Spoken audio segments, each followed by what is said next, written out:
Each 10-word tale is written using 10 words suggested by children. The Panama Frog is inspired by 10 words chosen by pupils at the Roach School, London. Can you spot these words?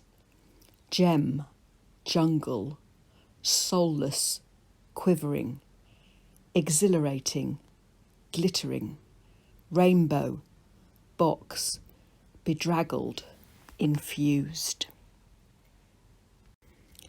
The Panama Frog by Julie S. Sharp. When Priya walked home from school on the last day of term, she was very fed up indeed. Her dog, Jack, greeted her when she arrived home, but Priya only patted his shaggy head absent-mindedly. Her mum called up from her studio in the basement. "Priya, is that you?" Priya ignored her and stomped up the 4 flights of stairs to her attic bedroom, her bad mood getting worse as she stomped. This was going to be the worst summer holiday ever.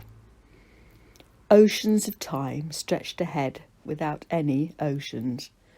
While her school friends spoke of trips to Florence or Florida, while her friend Hamish went to see his granny in Scotland, and her friend Sasha prepared to set off to Devon tomorrow, she, Priya, would be stuck in the soulless summer of a deserted Wandsworth with no friends. She quite understood why. It was the roof. Priya lived close to her school, the Roach, in a short row of beautiful old houses. The other houses in the row were tall and wide. Priya's house was tall and very thin. The roof in question was Priya's roof.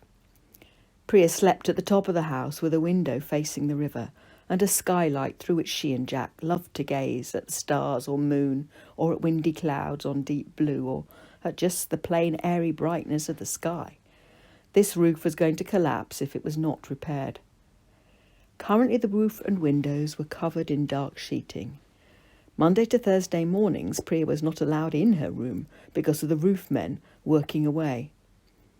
Priya's mum Amira had to work because they needed to pay for the roof, and because they needed to pay for the roof there was no money for a holiday.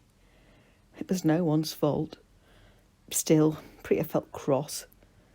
Jack arrived at her door, wagging his tail and panting, followed by Amira, also panting, with bran muffins and 2 mugs of hot chocolate balanced precariously. "Of course you're cross," said Amira, listening to Priya's complaints. "I'm fed up too. I don't like having to work on 3 projects at once. It muddles my head."